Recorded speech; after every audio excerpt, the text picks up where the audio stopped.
Hey, on this episode we talk about what causes my unit to freeze, why am I getting a whistling noise when my air is not on, and what is a heat loss, heat gain?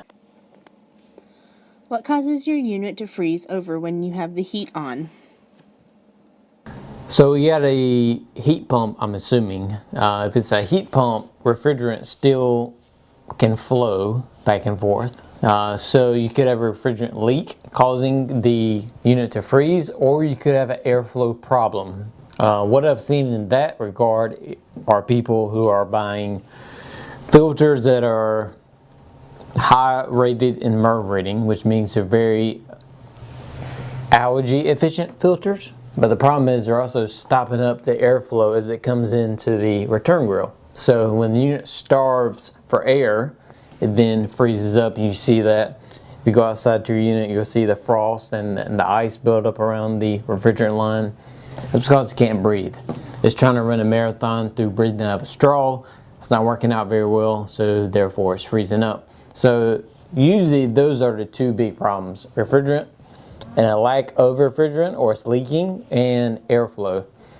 So I would check, first of all, check your air filter. I mean, it should be a gentle tug to get it out. It shouldn't be a, bear against the wall to get it out of the return grill. It shouldn't be that hard. Because there's always a trade-off between buying a high quality filter and then having airflow. So with air cleaning, you can do both, but with regular filtration, you cannot. There has to be a give and take. You can't have the best filter and get the best airflow from an air filter. You can when you start air cleaning, but not with a filter. So check that one. That would be easier. If it's not that, then you have a refrigerant problem. Sometimes I can hear a kind of whistling sound by my vents, even when my heat is not on. Does that mean that I have a leak or a broken piece of duct? It could mean both. If you're getting whistling from the grill from under the house, I'm assuming is where it's at, under the house, then it's probably windy or outside, and it's coming into your crawl space and then coming up, because air does travel up.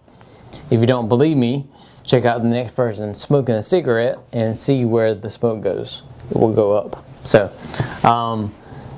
yeah, you have a leak in under the house, or the air is getting in there and then coming back up, and then you have a leak in your duct system, which is allowing that air to come up.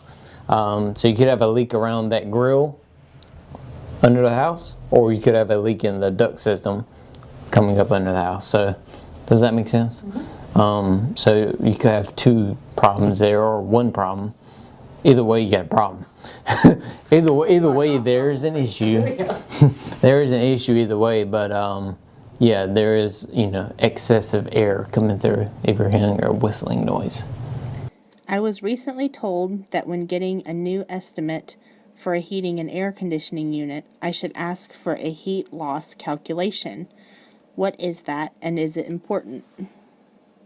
I will tell you what separates the companies from each other. The companies that provide a heat loss calculation and the companies that do not. That will tell you pretty quickly who you're dealing with. On every install, we do a heat load calculation, which is a load calculation on your house to make sure that it is the right size unit going into your house. Now, it doesn't matter if you had a 4-ton unit for 25 years in your house, because we still need to do one. And because you probably replaced the windows, the doors, add insulation, replaced the roof, got more insulation, something has changed in that space. So we're just going to calculate again what is needed, how much heat loss or heat gain your house has. That will allow us to properly size the unit, and then we'll put the unit into your home.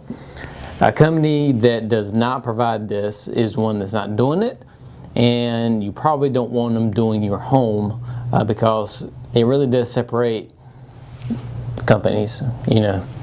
We do one on every install.